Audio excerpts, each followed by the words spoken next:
Welcome to the Excellence at Work podcast, where we explore the strategies and best practices that drive business success.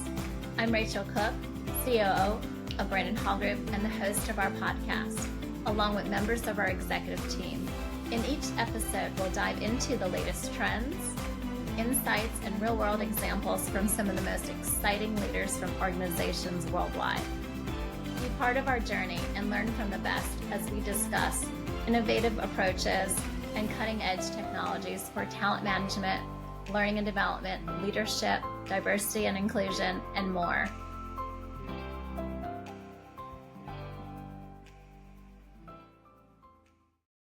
Hi, everyone. My name is Michael Rochelle, Chief Strategy Officer at the Brandon Hall Group. Thanks for joining us today for another Excellence at Work podcast.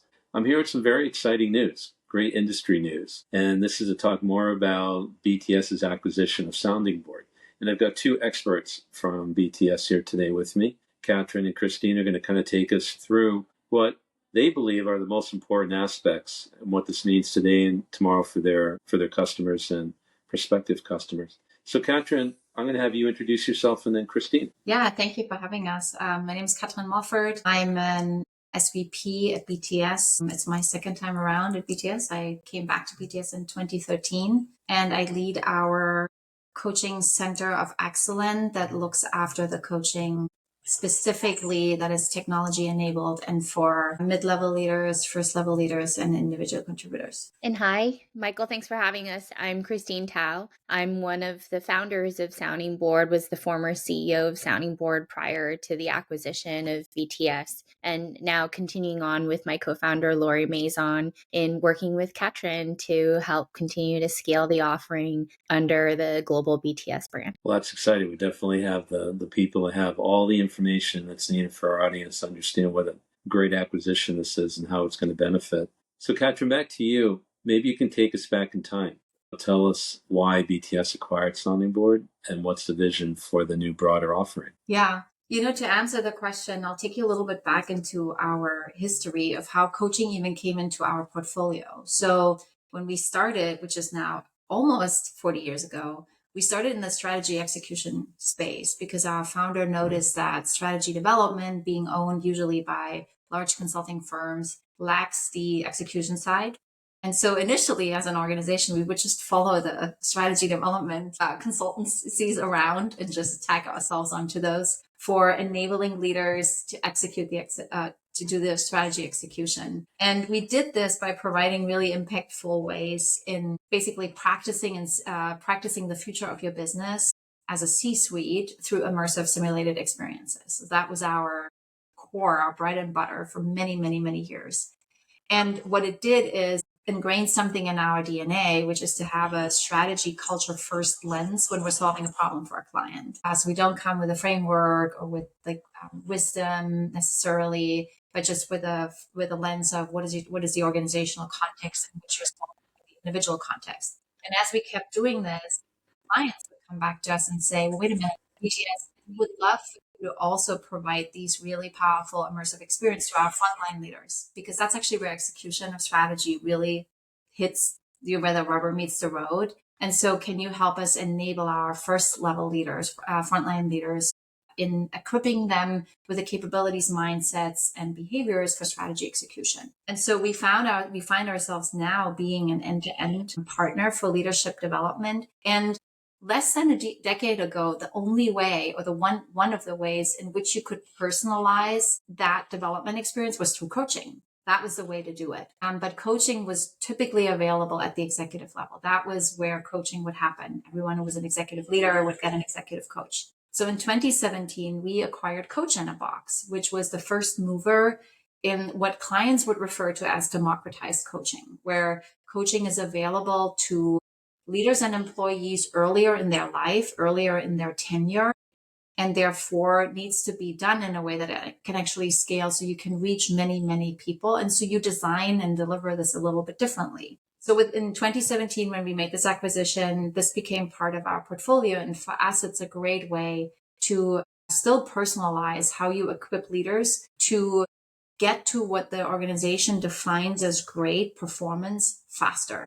as we've been bringing coaching into our portfolio has grown organically, inorganically at that same time, and our priorities and investment has gone into many other areas. Coming out of the pandemic, basically 2022, 2023, we started noticing a shift in how our clients are looking at coaching. First of all, a big shift was that because everyone was sort of coming out of these crazy years, coaching was back more to be around leadership coaching, not necessarily wellness and mental well-being coaching, which has a place.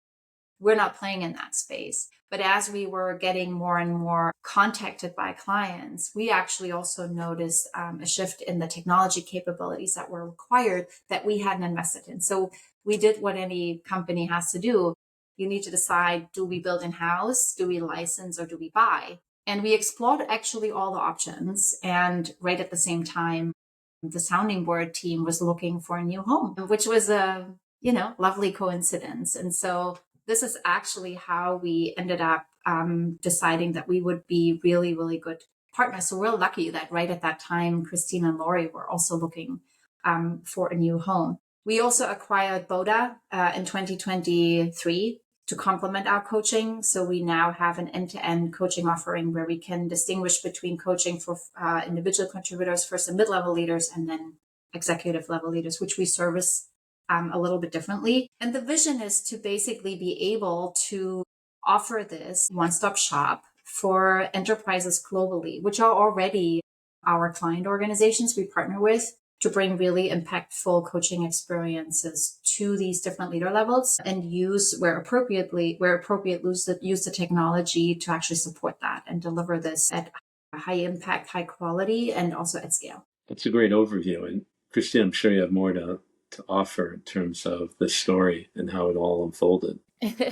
Yes, I mean, Katrin captured most of it, but I think what I'll add is that, so when Lori and I started Sounding Board in 2016, so almost 10 years ago, Lori, my co-founder, had been a coach for almost 30 years, primarily coaching at the executive levels. And so we always had this vision of bringing that very personalized experience of executive coaching down into the organization through the use of technology. And it was always with the lens of really having those leaders have impact beyond just their individual development, but to really have organizational impact. And for us, that has always meant, in terms of how we've built the technology and the platform, into ensuring that we have really rich organizational context, whether that's at a company level, at the leadership capabilities and values level, or even at the individual level with self-assessment, feedback, and manager feedback.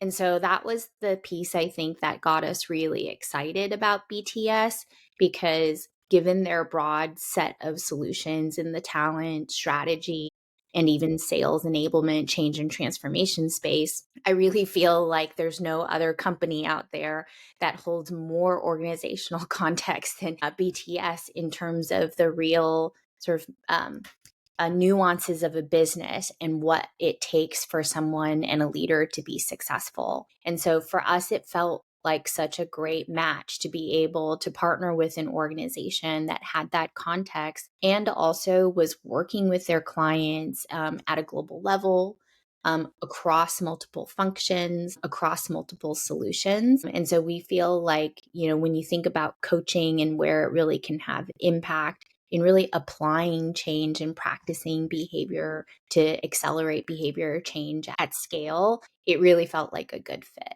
And I'll say, certainly coming into, so the acquisition happened about 3 months ago now. So, and it's been a very fast integration, and we are seeing just incredible demand, and the trust that clients place in BTS is really translating into new opportunities around skilled coaching. It's a very timely acquisition for a very timely evolution that's going on within organizations.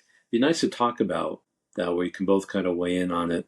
You talk about the expanded vision of coaching And it would be great for the audience to understand from your perspectives why coaching is so important. Yeah, I'm happy to start, and I'm sure Katrin can layer on. One of the things that we have really seen is that in times of rapid change and transformation, that coaching as a modality really starts to become embraced by organizations even more, partially because it's something that can be really individualized even at scale and can drive behavior change in an accelerated fashion. And I think, as you can see with what's happening in the market, whether companies are reorganizing or they are looking at even restructuring to deal with a lot of the changes around AI technology, or even just the broader sort of political environment, what's that meant is that they are really requiring more out of their leaders in terms of leadership, and they need that at every level. And so we have certainly seen, we saw it coming out of the pandemic, we're seeing it now, that coaching as a modality really has become a go-to modality now that it is available at scale for companies when they are thinking about driving change, especially in volatile environments. The other thing I would say is that for us at Sounding Board specifically, what we started to see, having been in the space for the last 10 years, is while COVID accelerated the adoption of digital coaching primarily around, say, wellness or mental health, the sort of enduring use case for coaching in an enterprise environment really has been around leadership, and that more and more companies are wanting their leadership development efforts to be integrated with their coaching efforts. And so I think that was really what fed our vision with BTS, that given their broad range of solutions around developing leaders at scale, whether it's through immersive experiences,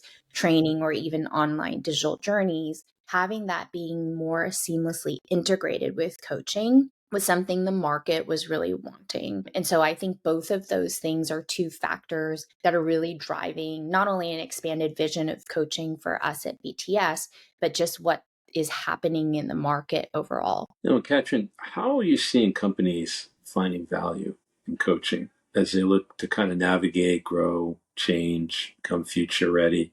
Where do you see the application? Yeah, if I build off of how Christine just described, right, where coaching in general is the right move and a really impactful move, I think what we're seeing with coaching for organizations is the coaching itself can it's just a great accelerator for the individual to make sense of themselves and make sense of the impact that they're having, and find ways to be really targeted and focused on what's my edge, like where am I currently stuck and how can I actually remove that through like one or two foundational shifts, that if we then align these with the organizational or cultural shifts a company is going through, I think you get really great alignment, accelerated alignment of what the individual targets with what the content the organization currently needs. Because I believe that's where where you move the needle with leadership development, when the coaching really closely aligns to these organizational goals and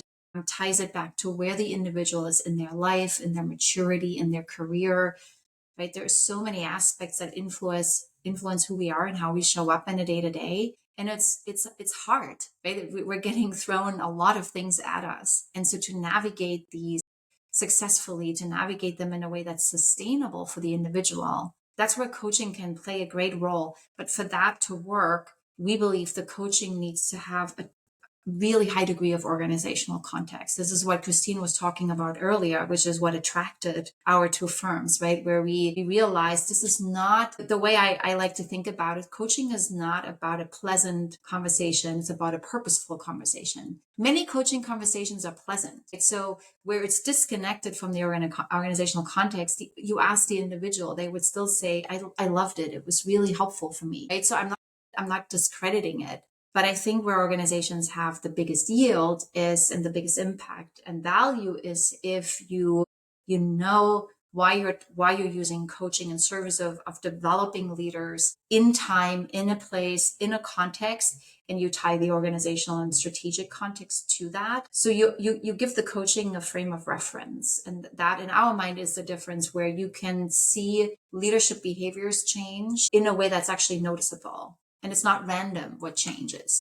which is, you can get that through other types of coaching. But if the company funds it, wouldn't it be best if it's in service of your development as a leader and the impact that you have on others as a leader? Michael, I might give you two examples and two very different ones where we're seeing companies deploy coaching at scale. So, one company that we actually both work with in the biotech space, they themselves are going through a rapid change. And what they invested in a few years ago was really around senior leader development to sort of prepare for change. Now, what we're doing with them is we'll be sending 1,000 leaders over the next year through a large scale manager journey where BTS is providing a learning journey, in person, immersive experiences. And then that gets followed up with coaching that will be delivered by a sounding board coach to help them actually practice those behaviors and put them into practice in their ongoing daily challenges. I think that is a model we are starting to see more and more companies take on, where they're looking at how training might be able to deliver first initial awareness, education, content, and then the coaching is application of that into individualized and personalized practice. The other example I thought of was very different company, sort of innovative fintech company preparing for an IPO. And what they have realized is, what got them to this amazing milestone for them in terms of a business may actually require different behaviors out of their leaders in this next phase of growth. And so Sounding Board is partnering with them, 50 plus leaders that will be going through coaching that's also paired with a new values and leadership capabilities framework that they've developed over the next year that really starts to name new behaviors that really will drive performance for them in this next phase of growth for the company. And so I think they're, very different industries, very different business milestones and needs. And yet both companies have landed on this sort of approach of training and education alongside coaching to really help them forward that behavior change quickly. And I think that's the sort of overall theme that we're seeing happening across every industry. What examples come to mind for you, Katrin? Yeah, I mean, the additional use cases that are maybe less traditional thought of for coaching, where professional development, individual development, development gaps, developing your legacy as a leader. Those are the obvious ones, right? Other use cases where we're seeing coaching being really impactful, especially when you do it at scale, is for cultural transformation. So imagine cultural transformation, first of all, is hard because you're really trying to disrupt and upend something that's deeply ingrained, that's habitual, that's routine, that's not even, it's very sort of written into the code of how people sort of deal with each other and interact, and the types of conversations they have and they don't have versus the type of conversations they maybe should have. And to drive cultural change, to get towards a desired culture that is actually maybe more attuned to what you need as a business and what you need to do to be a player in the market, and whichever market you play, whatever business model you're in. It really helps if you can you really service this change, a cultural change, when you make the new habits and the new norms really palpable at the beginning, one at a time. Right. So everyone can see them. Everyone can see it's a significant departure from the past, where this is the real art in how you drive cultural change. And of course, the bungee cord back into the old ways at the beginning is always stronger, right? Because the new is the smaller. The new habit is the less practiced, is the less experienced. And we actually use coaching for that. We often use a group coaching modality just to bring groups of people together in peers to actually help them with that habitual change. And what happens as a result of that is now you get a little bit of noise and sort of energy in the organization that you actually need to make this pivot point from the bungee cord pulling you always back into your old ways towards the new ways. And that's where coaching, I don't think, is used as much.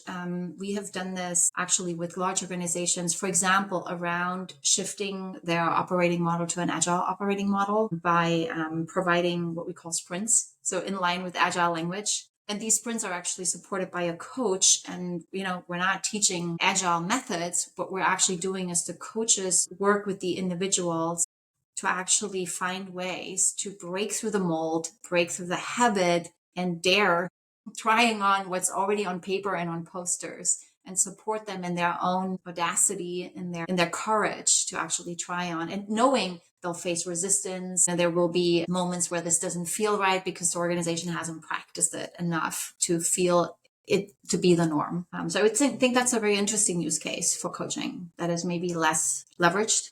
I love all of the examples you gave because organizations that are probably listening are thinking of the mainstream, but to really bring the versatility and the adaptability of coaching, you have to really kind of dig through some of these other examples. But you know what the question is I'm going to ask you next. It wouldn't be a question about technology in 2025 unless we asked about AI, right? So let's get the AI question going. How are you leveraging AI in coaching, and how do you see this evolving? Yeah, it's all over the place for us and for our clients. Transparent.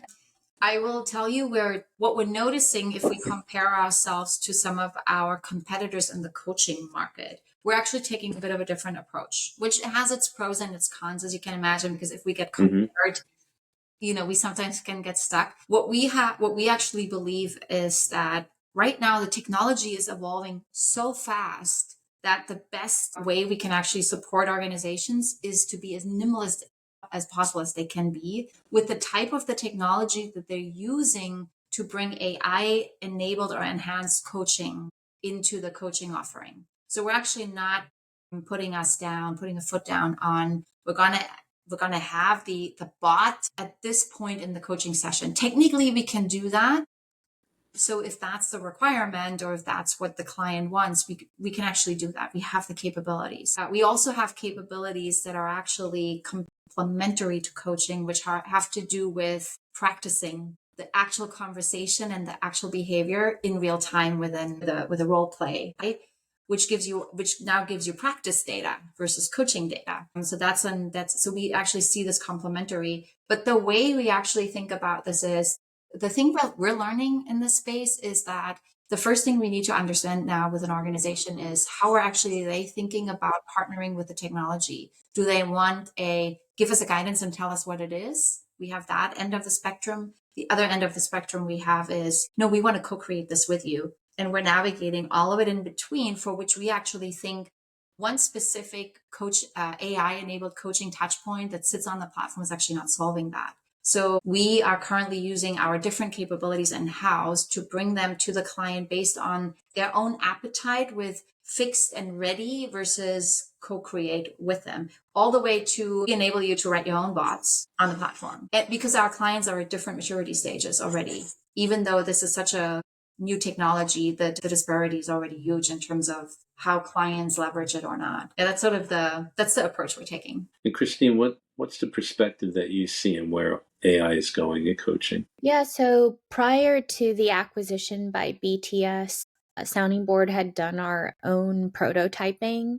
We had already used, and we currently already use AI in our matching algorithm. So how we drive the coach and coachee match, we have used AI for that for actually quite some time. Then we did some prototyping around sort of like a front end experience, right? Was it a sort of scenario and role modeling? Was it a coach and chatbot that you could that could nudge you between sessions, and then even potentially using recommendations for what goals could be applicable for a leader that was working with a coach. Now, obviously, having come into BTS, we're looking at how do we reconcile efforts they already had in motion.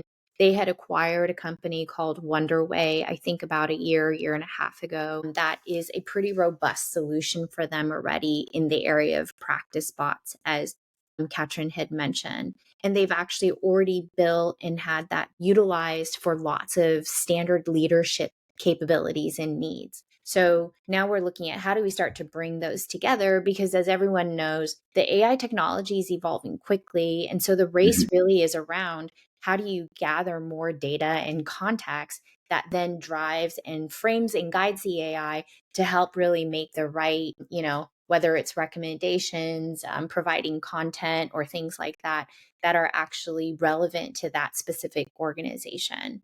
And so that's where we have landed now, where, like Katrin said, if companies are wanting something out of the box, they have already standardized practice bots that have been standardized around standard use cases across sales, enablement, leadership. And we're also looking at how we continue to keep pace with the technology, as well as client maturity and readiness to be able to continue to evolve that to meet client needs. So I'd say it's a fast moving industry and market. I'm sure everyone is testing different things, and even at very different levels of adoption, we've found. And so it'll be interesting, ask me again in 3 months, and I'm sure it will be a different answer again because of what's actually happening. Yeah, that's an interesting point, is that as we do this podcast now, things are evolving. As soon as we get off, things will be different than it was a half an hour ago. Well, Katrin, thank you very much for joining. What an insightful discussion that went well beyond the very interesting news that BTS had acquired Sounding Board. Look forward to that 3-month catch-up, Katrin, that you spoke about. This is Michael Rochelle, Chief Strategy Officer for the Brandon Hall Group. Thank you both for joining us. Thank the audience for joining us as well. And we look forward to another episode.